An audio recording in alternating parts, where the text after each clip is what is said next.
The Pixel 9 Pro is a phone that was missing from the Android lineup, and I'm happy that I've been able to use it for the past 3 months since it came out. So let's go over my experience so far in these 3 months. Now, I'm sure you've all heard that the Pixel hasn't had like the most perfect history when it comes to bugginess and battery and heat dissipation and a few of these different things. But Google has made some strides and is looking like it's showing pretty good on the Pixel 9 Pro. So first I want to go over what I've liked about the phone so far, and then on the second half will be what I've disliked about it. So let's get started with the positive stuff first.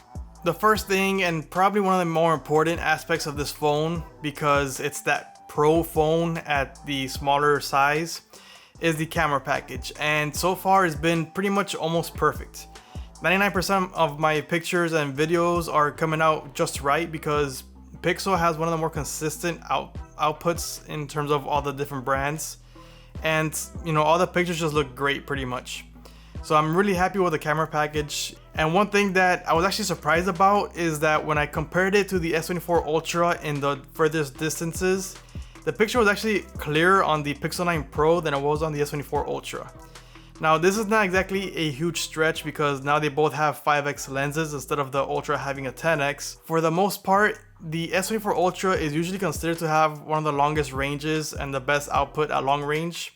But I think that the video where I compared the Pixel 9 Pro, iPhone 16 Pro, and the S24 Ultra clearly shows that the Pixel 9 Pro has better reach than the S24 Ultra. So I mean, this phone just has it all and in a smaller package. Now, of course, the camera hasn't been perfect, and that 1% I'm actually going to be talking about on the negative side, but we'll get to that a bit later. The second, and this is probably the most obvious one, is the smaller form factor, because I'm just a fan of having smaller phones. They fit better in the pocket. I can handle it better. I don't have the largest hands. And I think that the S24 Ultra is just too large of a phone. And then other phones that have similar screen sizes are a bit too large for my hands too to use comfortably. The Pixel 9 Pro is coming in at 6.3, and it's a little bigger than the base S24, which also has a 6.3 or 6.2, but it's still in that very comfortable range, and I just honestly love the size. But even with the smaller form factor, the Pixel 9 Pro didn't leave anything out because it has the best of the cameras, and it even has a pretty large battery for the size, in my opinion, which leads us to number 3, and it's the battery size and the battery performance. Now they had to put a larger battery to kind of keep up with other phones that have smaller batteries, but that's perfectly fine as long as they have similar screen on time and longevity throughout the day. That's what matters, in my opinion. The good thing is that the larger battery doesn't seem to have made the phone any bigger. Honestly, it's really small, almost exactly the same size as the iPhone 16 Pro, which has a much smaller battery. So between the larger battery and a few optimizations that they've made with the chipset, the performance is adequate in my opinion. I'm not gonna say that it's one of the best ones or amazing, but it's good, and for the form factor, it's lasting long enough for pretty much anyone. And if we take a look at the full day challenge leaderboard, we'll see that it actually keeps up pretty well with the competition. The fourth thing is the fingerprint and the Face ID, which have both been upgraded. At least somewhat, because the Face ID was there for the Pixel 8 Pro, but that was the larger phone. So this is actually the first small Pixel phone that has the Face ID. It's just so convenient to be able to log into your banking apps with it, and having that fingerprint sensor as a backup is also great. I don't like to have just one way of getting into things, even though if I had to choose one, the fingerprint would probably be the way to go. I feel a bit more confident with that one. But having both on there and the Face ID working so well, I'm super happy with the experience so far. And then for the fingerprint reader, they changed it from an optical to an ultrasonic fingerprint reader. And basically that's just gonna save your eyeballs when you're using it at night. And it's happened to me a lot. If you don't align your finger perfectly on an optical and you're in a dark place, you're gonna get a blinding light into your eyeballs, and you're gonna see dots everywhere for a couple minutes. So besides the fact that it's saving your eyes, it's also a bit quicker, which is another plus. You want to have speed when it comes to fingerprint sensor, and so it's just nothing but positives when it comes to the security, biometric security. And the fifth one that is also a Google exclusive is the voice to text that's in the Pixel phones. It's the best one on Android, And yeah, I used the iPhone 1, and the iPhone 1's really good too, but it's even better than that one. From my experience, it's been the most accurate in terms of the words that it's choosing and also punctuation as well. With a lot of the other phones, you have to tell it the punctuation that you want to add, whereas with the Pixel, it knows or guesses, but pretty accurately, which one you want to use. When I compare it to Samsung, which has the same type of functionality, Samsung is nowhere near as accurate. It's actually really good, but it's just not as accurate as Google's. Now, before we get to the negatives, if you're enjoying this video, please leave a like, and if you're interested in more long-term reviews, subscribe for future videos. Now, moving on to the negatives. The first one is the charging speeds, which is something that Google hasn't made any progress with, really. It's bare minimum progress. And it's not something that's gonna affect you every day, but it's one of those things that when you really need it, it's just not gonna be there for that really quick boost. That could be problematic for some.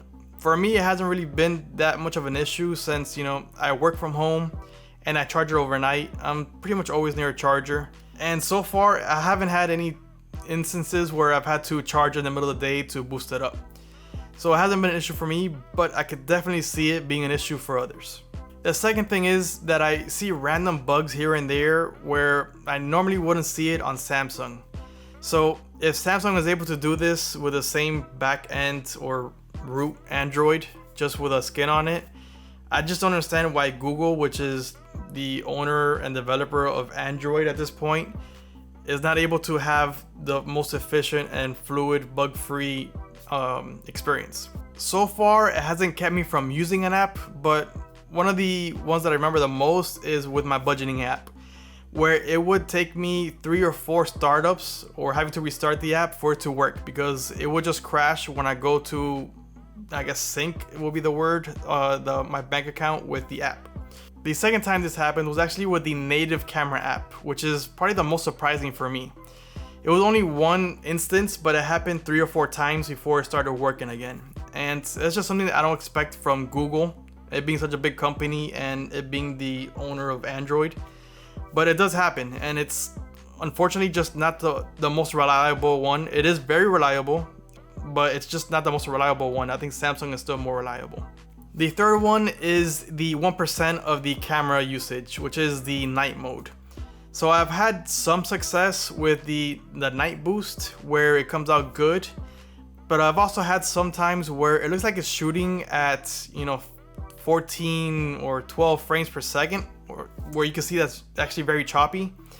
And even after it's boosted, even though it is fixed quite a bit, it's just not a great video. I mean, barely usable really. So that's just one thing where one of the modes doesn't work perfectly, but the regular video and the regular camera really haven't let me down at all.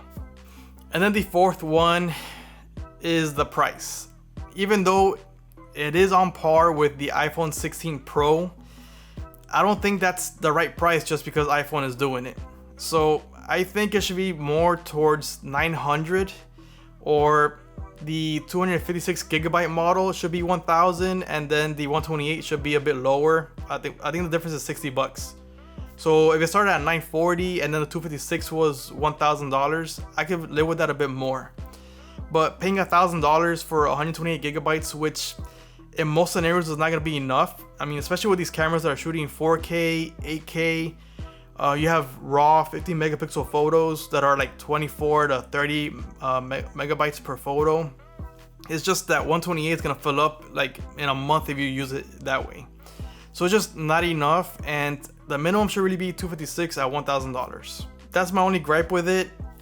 I think that the build quality and everything really does, it feels like $1,000 phone, but the storage just is not right at that price.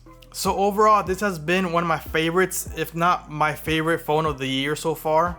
I really enjoyed using it more than most of the other ones, and the small bugs that it has really are not going to ruin your experience. It hasn't ruined mine at all. I think the biggest hurdle is just going to be the price. $1,000 for 128 means you have to go to 1,060 for 256 or something like that. It's hard pill to swallow, especially since last year the Pixel 8 Pro was $1,000, which is basically the Pixel 9 Pro XL, one generation older. And so what that's showing is that the price went up basically by $100. And unfortunately for many, I think that the $1,000 price point is just too much to pay for a Pixel, especially since they started off as an affordable, good value phone, and now they're trying to push themselves as premium, top of the line phone. So it's gonna take some time for, you know, the name brand to kind of elevate itself to be in the Samsung and iPhone world. But I think the quality is there, and you know, the way that it's performing with the Pixel 9 Pro is on par with those phones. They just might have gone a bit too high in my opinion. Let me know your thoughts in the comments, and if you own the Pixel 9 Pro or Pixel 9 Pro XL, let me know how your experience has been so far, and if you would recommend it to other people. If you are interested in purchasing the Pixel 9 Pro, I do have an affiliate link down in the description. Either way, I do appreciate you watching, and I'll see you next time.